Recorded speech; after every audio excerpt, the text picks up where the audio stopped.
मेरे YouTube channel पर आपका स्वागत है। ठीक है, आप सबको पता है कि आपका CTET भी आ रहा है, तो चलो हम साइकोलॉजी भी अपनी शुरू कर लेते हैं। ठीक है, मैं शिव शक्ति चैनल से अनुराधा बात कर रही हूँ। अनुराधा, मैं आज आपको साइकोलॉजी करवाऊंगी। तो आज का जो हमारा टॉपिक रहेगा, साइकोलॉजी है क्या। ठीक है, हम पहले इसका इंट्रोडक्शन करेंगे कि ये मनोविज्ञान होता क्या है, इसमें हम क्या करते हैं। तो मनोविज्ञान क्या है, सबसे पहला क्वेश्चन इसके इंट्रोडक्शन। जो आपकी साइकोलॉजी है या मनोविज्ञान है, इसमें प्राणियों का अध्ययन किया जाता है, यानी ह्यूमन स्टडी की जाती है कि वो कैसे सोचता है, किस प्रकार की सोच रखता है, कैसे किसी घटनाओं में, परिस्थितियों में किस तरह का बिहेव करता है, कैसा उसका व्यवहार होता है। साथ ही वो सोसाइटी में जब अदर पर्सन के कांटेक्ट में आता है तो वो कैसे मिलता है, कैसे अपनी अंत्यक्रियाएं करता है, कैसे इंटरेक्शन करता है, वो सब किसमें जाना जाता है, मनोविज्ञान में। यानी मनोविज्ञान क्या है, एक मानव का अध्ययन है, ह्यूमन ऑफ स्टडी।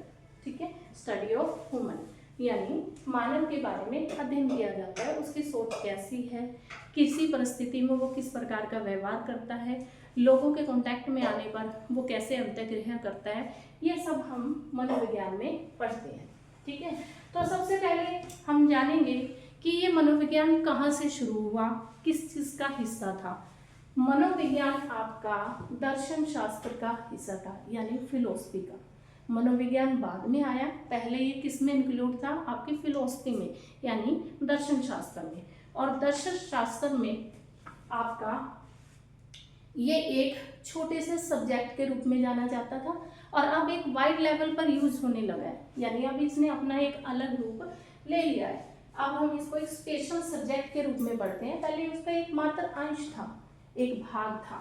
ठीक है, तो आप देखिए कि मनोविज्ञान हमारे साथ कैसे शामिल हुआ।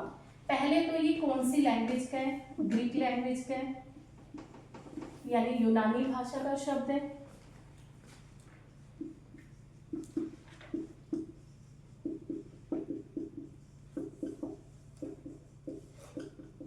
दूसरा साइकोलॉजी बोलते हैं, तो साइकी प्लस लोगोस से मिलकर बना है। ठीक है, साइकी का मीनिंग क्या है, लोगोस का मीनिंग क्या है। साइकी का मीनिंग होता है सॉल्व, स्टडी, यानी आत्मा का अध्ययन। क्या कहा गया इसको, आत्मा का अध्ययन। ठीक है, आगे चलिए, ये दर्शन शास्त्र का हिस्सा कब तक रहा, 1860 1860 तक ये दर्शन शास्त्र का हिस्सा रहा, यानी फिलोसफी के अंदर ही इंक्लूड था।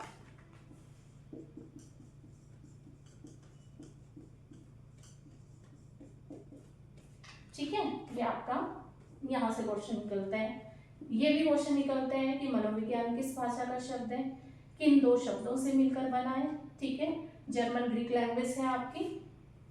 उसके बाद साइकी का अर्थ क्या है, लोगोस का अर्थ क्या है। साइकी क्या है, सॉल्व, और लोगोस क्या है, स्टडी, यानी आत्मा का अध्ययन। ये दर्शन शास्त्र का हिस्सा कब तक रहा, 1860 तक।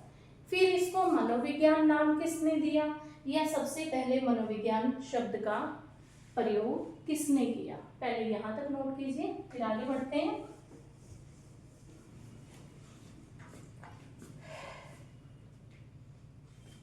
सबसे पहले रुडोल्फ गॉल्के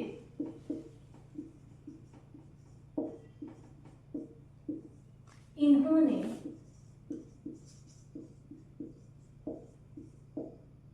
मनोविज्ञान यानी साइकोलॉजी शब्द का प्रयोग किया था।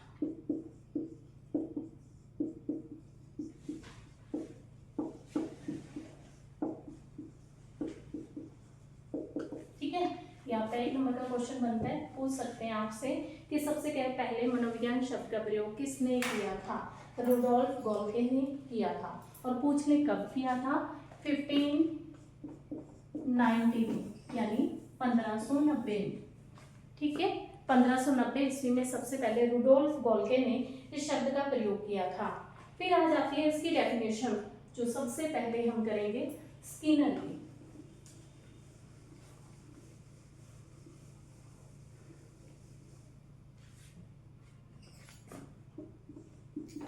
स्किनर की मोस्ट इंपॉर्टेंट है।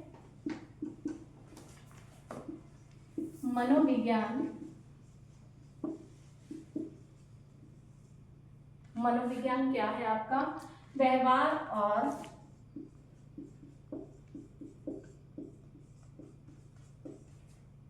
अनुभव का अध्ययन है।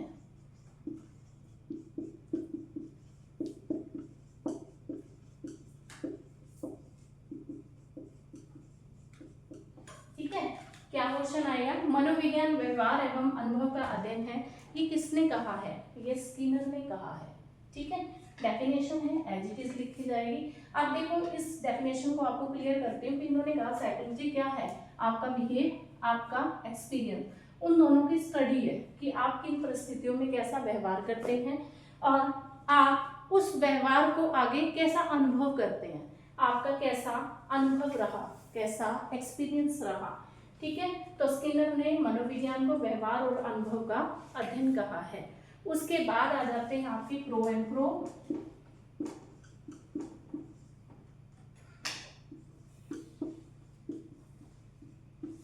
ठीक है, क्रो एंड क्रो कहते हैं मनोविज्ञान मानव व्यवहार व मानव संबंधों का अध्ययन है।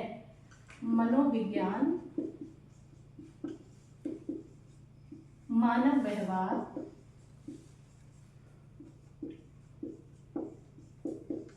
एवं मानव संबंधों का अध्ययन है।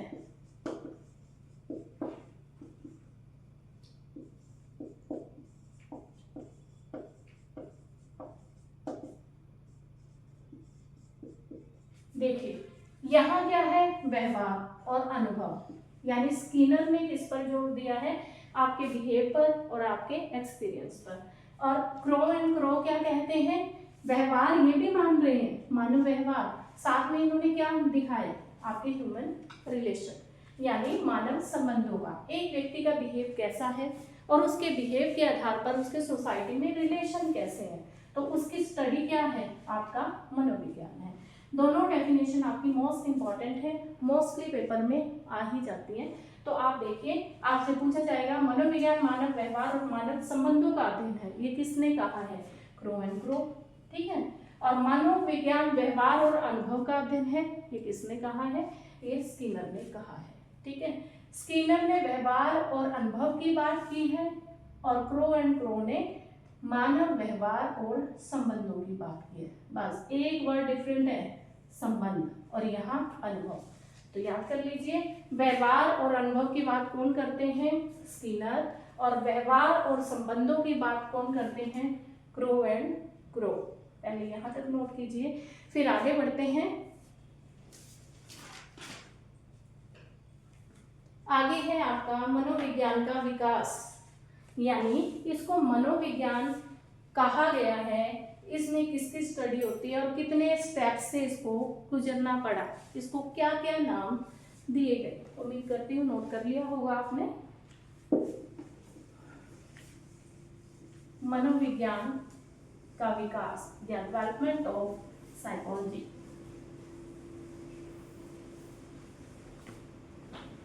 सबसे पहले इसको क्या नाम दिया गया? आत्मा का अध्ययन, यानी स्टडी ऑफ सॉल। अब यहां आपसे क्या पूछा जाएगा कि मनोविज्ञान को आत्मा का अध्ययन किस किसने माना है या किसके द्वारा कहा गया है? तो आंसर रहेगा डेमोक्रिटिस, प्लेटो और अरस्तु। डेमोक्रिटस,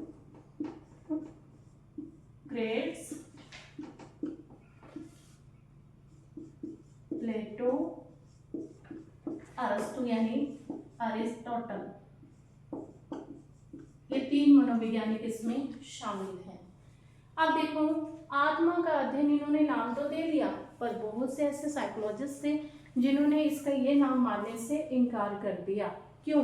अब देखो, आत्मा अजर है, अमर है, हम उसे देख नहीं सकते, ठीक है, ना वो जन्म लेती है और ना ही वो मरती है, यही कहा गया है, ठीक है। अब जिस चीज को हम देख ही नहीं सकते, जो विजिबल ही नहीं है, क्या आप उस पर स्टडी कर सकते हो? नहीं कर सकते। इसलिए इस नाम की आलोचना की गई और इसको अमान्य ठहरा दिया गया, ठीक है। तो इसका दूसरा नाम क्या दिया गया? दूसरा नाम आया चेतना का अध्ययन, स्टडी ऑफ कॉन्शियस, ठीक है, कॉन्शियस। अब आप देखिए चेतना का अध्ययन, चेतना का अध्ययन किस किसने कहा है? विलियम वोन और विलियम जेम्स।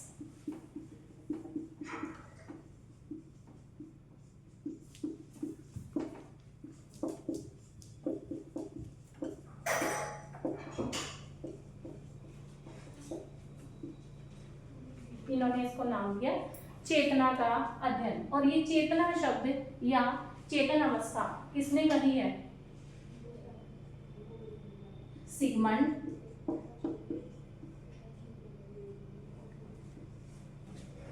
फ्रायड, ठीक है। अब देखो चेतना का अध्ययन, अब चेतना क्या होती है? कॉन्शियसनेस। क्या हम हर समय चेतन अवस्था में रह सकते हैं? नहीं। चेतन होता है अलर्ट रहना। क्या आप 24 घंटे अलर्ट रह सकते हो? नहीं रह सकते। क्यों? क्योंकि देखो हम अलर्ट कब रहते हैं? जब हम एग्जाम देते हैं, अपने क्वेश्चन पेपर को देखते हुए बिल्कुल अलर्ट रहते हैं कि कोई क्वेश्चन छूट ना जाए। जब हम ड्राइविंग करते हैं तब भी हम बिल्कुल अलर्ट होते हैं। क्या हम 24 घंटे अलर्ट रह सकते हैं? नहीं रह सकते। इसलिए इस नाम को भी अमान्य ठहरा दिया गया, ठीक है। फिर इसका नाम दिया गया मन का अध्ययन, स्टडी ऑफ माइंड। अब ये नाम किसने दिए? मन का अध्ययन। नोट कीजिए यहां तक, पाम्पलोजी लॉग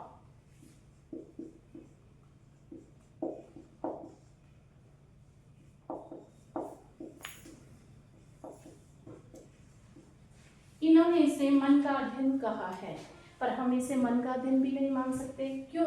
क्योंकि मन कैसा है? चंचल है। 1 मिनट में आपकी एक इच्छा पूरी हो जाती है, साथ ही दूसरी तैयार हो जाती है। हमें 10 रुपये मिलते हैं, हम सोचते हैं हमें 100 रुपये मिले, 100 मिल जाते हैं, हम 500 भी उम्मीद करने लगते हैं, ठीक है। हम पहले कहते हैं हमारा एग्जाम क्लियर हो जाए, एग्जाम क्लियर होता है हमें अच्छे से नौकरी मिल जाए, नौकरी मिल गई, फिर उसे इससे अच्छी बड़ी पोस्ट मिल जाए। तो मन क्या है? चलायमान है, स्थिर नहीं रहता। तो इसलिए हम इसे क्या कह सकते हैं? मन का दिन नहीं कह सकते। तो इस नाम को भी क्या कर दिया गया? मना कर दिया गया, अमान्य ठहरा दिया गया। उसके बाद क्या नाम दिया गया? व्यवहार का अध्ययन, स्टडी ऑफ बिहेवियर, ठीक है। आप व्यवहारवादी कौन है आपके? किनका नाम आता है? जे.बी. वॉटसन, ठीक है। अब आप देखिए सबसे बड़े यही हैं व्यवहारवादी आपके, उसके बाद एल्बर्ट बंडूरा वगैरह इनके समर्थक आ जाते हैं। अब देखिए व्यवहार का अध्ययन, यानी सबसे अच्छा नाम इसका यही है और एट प्रेजेंट हम इसे व्यवहार का अध्ययन ही कहते हैं। हम एक पर्सन हमारे सोसाइटी में रहने आता है तो हम क्या ऑब्जर्व करते हैं?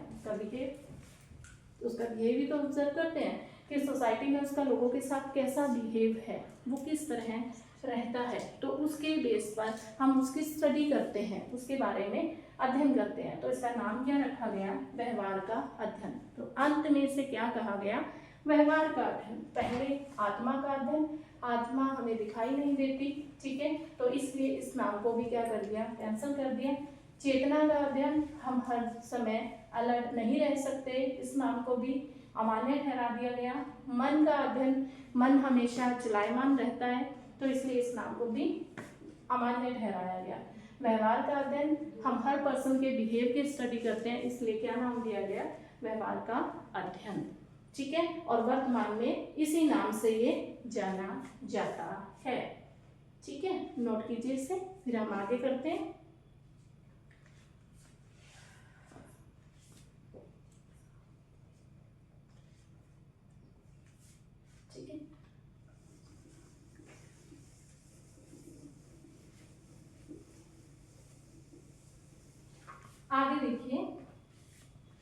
इंपॉर्टेंट एक लाइन आती है आपके पास, मनोविज्ञान ने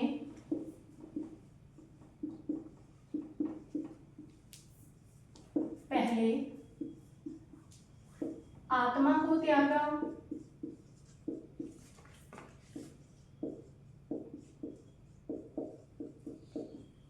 फिर मन को त्यागा,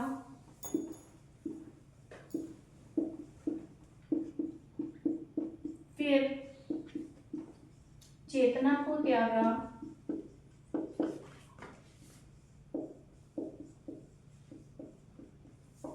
और अंत में इसे व्यवहार का अध्ययन माना गया।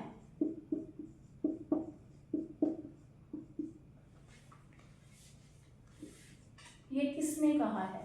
तो आंसर क्या रहेगा? R.S. वुडवर्थ।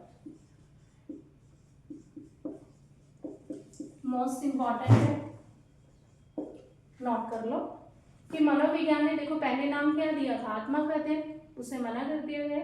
फिर मन का अध्ययन, उसे भी निग्लेक्ट कर दिया गया। फिर चेतना का अध्ययन, उसे भी त्याग दिया गया। और लास्ट में किसे अपनाया गया? व्यवहार का अध्ययन। तो इस समय हमारा मनोविज्ञान क्या है? स्टडी ऑफ बिहेवियर, यानी व्यवहार का अध्ययन। आप इसे नोट कीजिए। और ये डेफिनेशन किसने दी है? R.S. वुडवर्थ ने।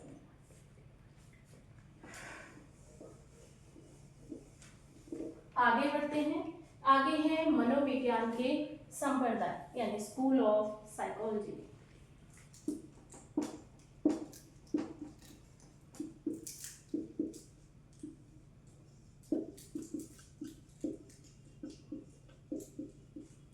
जिसमें फर्स्ट क्या आता है? संरचनावाद,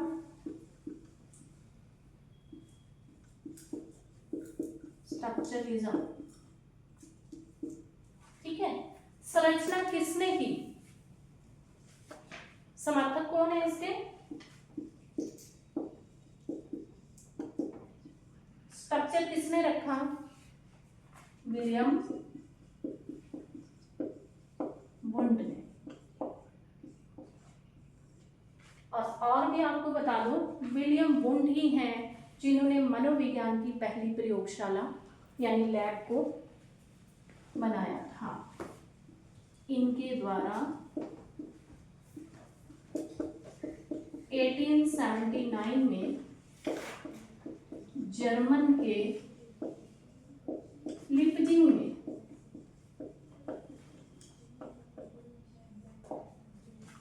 शहर में मनोविज्ञान की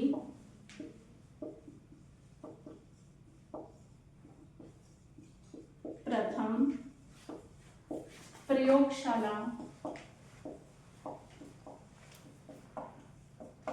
बनाई गई। और इसीलिए ये क्या कहलाए?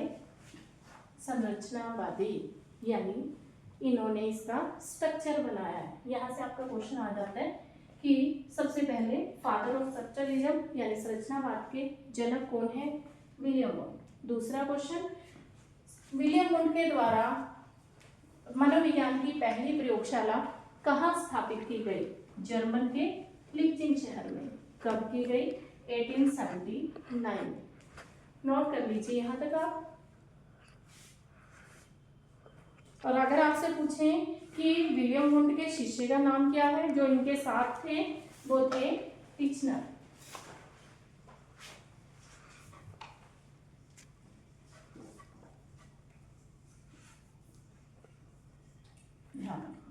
ठीक है, ये इनके शिष्य थे वुंड के, और इनके साथ ही काम करते थे।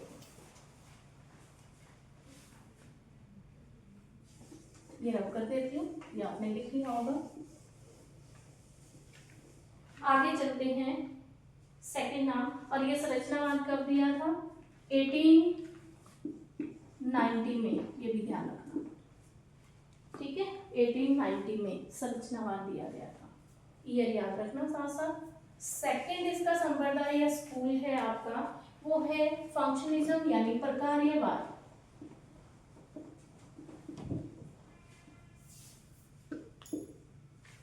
प्रकार्यवाद ये आया 1895 में। किसके द्वारा दिया गया, यानी इसके प्रतिपादक कौन है? William James.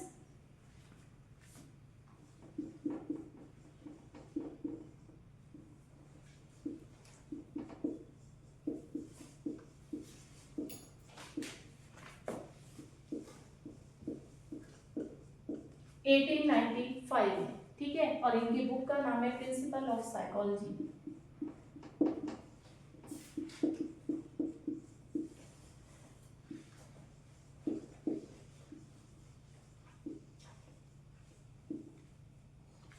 ये नोट कर लीजिए। प्रकार्यवाद हमें किसने दिया? 1895 में, यानी 1895 में विलियम जेम्स के द्वारा दिया गया, यानी इसके फादर हैं या प्रतिपादक हैं। और इनकी बुक का नाम क्या है? Principle of psychology. इसमें इन्होंने इसका वर्णन किया है। नीचे वाला रख कर देती हूँ। और उसके बाद आता है आपका व्यवहारवाद, बिहेवियरिज्म।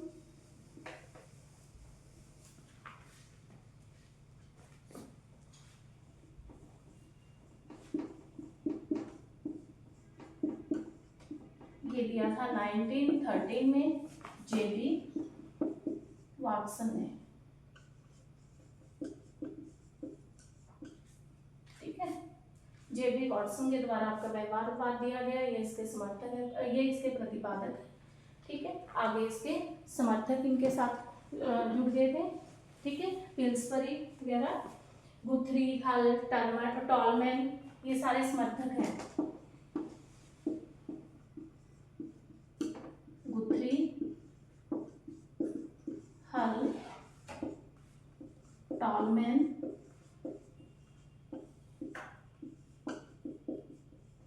इन्होंने इनका समर्थन किया, ठीक है। ये आपका थर्ड स्कूल है। उसके बाद आता है आपका गेस्टाल्टवाद।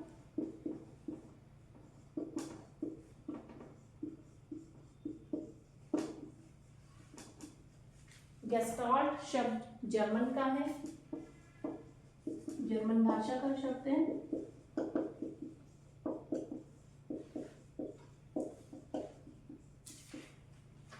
शब्द का अर्थ है संपूर्ण आकृति,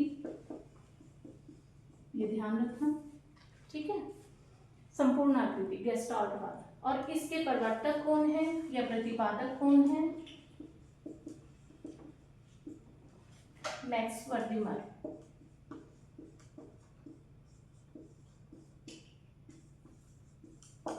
ठीक है।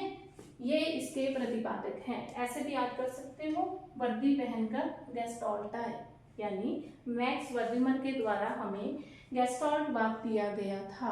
अगर आपसे पूछा जाए और कौन कौन गेस्टाल्टवाद में शामिल थे? कोहलर, कॉफका, ठीक है।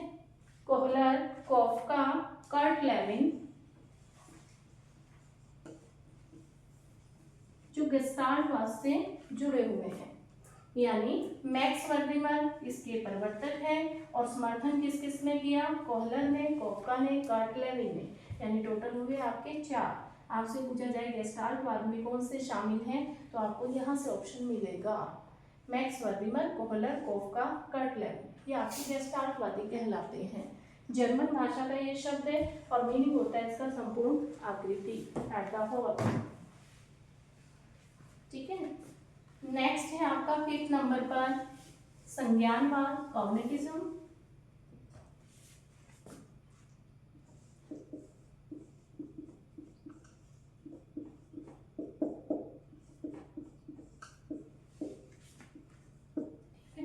संज्ञानवाद ये गेस्टाल्टवाद आया था आपका 1912 में, ये भी नोट कर लें, ठीक है। संज्ञानवाद, संज्ञानवाद में आपके किनका नाम फेमस है? जीन पियाजे का,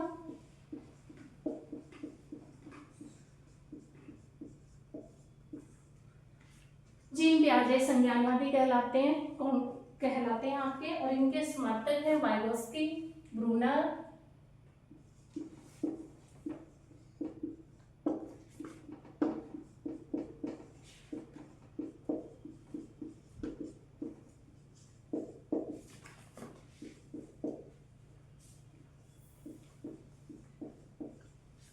ठीक है, वाइगोस्की, ब्रूनर, कार्ल लेविन, ये इनके समर्थक हैं।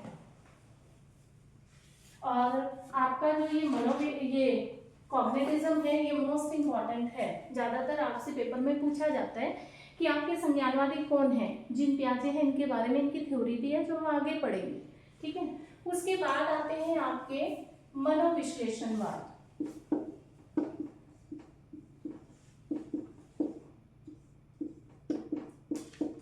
मनोविश्लेषणवादी कौन है आपके, सिगमंड फ्रायड,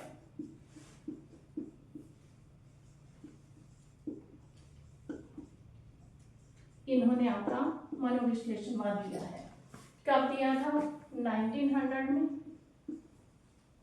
ये मनोविश्लेषणवादी है, इनके बारे में पढ़ लेते हैं। फाउंडर है ये साइको एनालिसिस।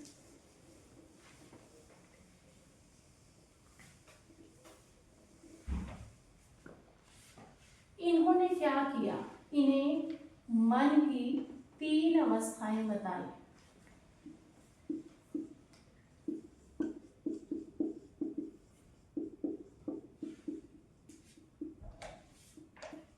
कितनी अवस्थाएं दी, 3।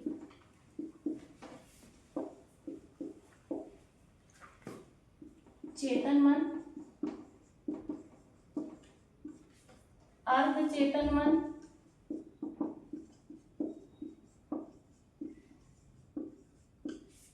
और अचेतन मन।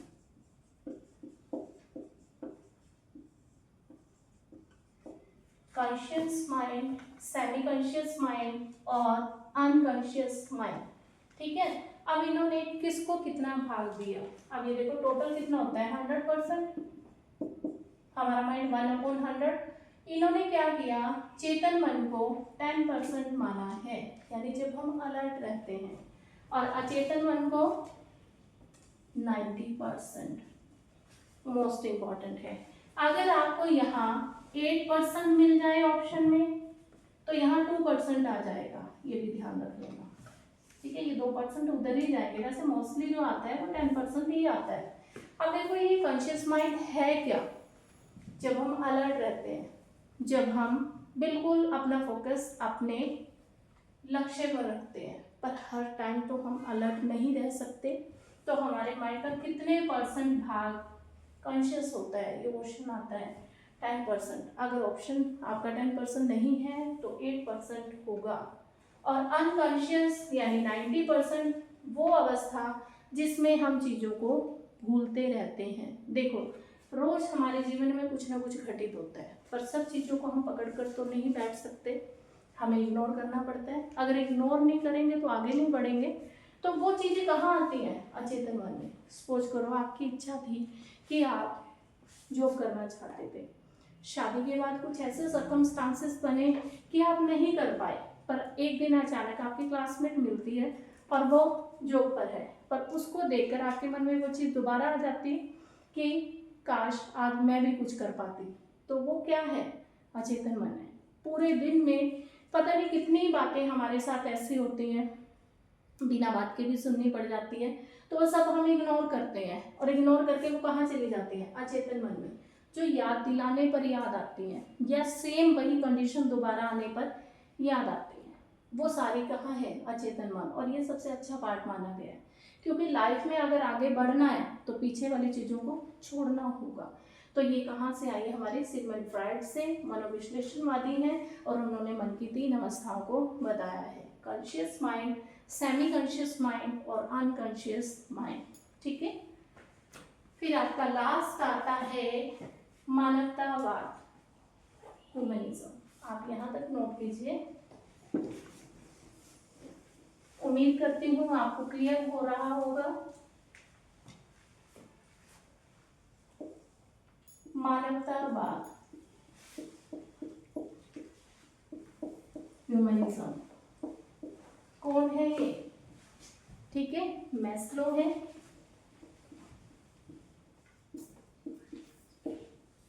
और कार्ल रोजर्स है। इनको मानवतावादी कहा गया है। ठीक है, इन्होंने इसका प्रतिपादन किया है या इसके फादर हैं, ये ध्यान रखना। सबसे ज्यादा मैस्लो, फिर उनके साथ जुड़े थे आपके कार्ल रोजर्स। इनको मानवतावादी के नाम से नाम दिया गया है। फाउंडर है ये इसके। ठीक है, तो आज हमने क्या क्या पढ़ा?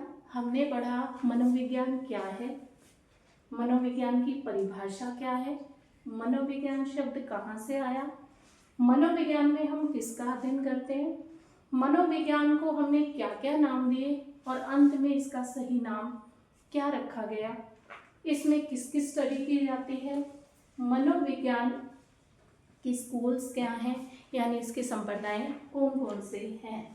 ठीक है, आपका यहाँ से 1 नंबर का क्वेश्चन पक्का हो चुका है। और ये भी ध्यान रखना, ये भी इम्पॉर्टेंट है, आपसे ये भी पूछ लेते हैं अचेतन मन कितने % है, हमारे पूरे मन का या पूरे माइंड का कितने % भाग अचेतन मन में आता है, कितने % भाग हमारा कॉन्शियस यानी चेतन मन में आता है। ये पूछ लेते हैं मानवतावादी कौन कहलाते हैं, मनोविश्लेषणवादी कौन है। ठीक है, तो आज यहीं तक कर लेते हैं, बाकी का हम कल करेंगे। मेरे साथ जुड़े रहिए, मेरे चैनल को सब्सक्राइब कीजिए। चैनल का नाम है शिव शक्ति। ठीक है, रोज मैं आपके लिए ऐसा ही कंटेंट लाऊंगी जो आपके लिए हेल्पफुल होगा। ठीक है, और ज़्यादा ही आपको प्रैक्टिस करनी है तो आप मेरे टेलीग्राम चैनल से जुड़िए, जिसका लिंक नीचे दिया गया है। मेरी वीडियो को लाइक कीजिए, सब्सक्राइब कीजिए और कमेंट कीजिए। धन्यवाद।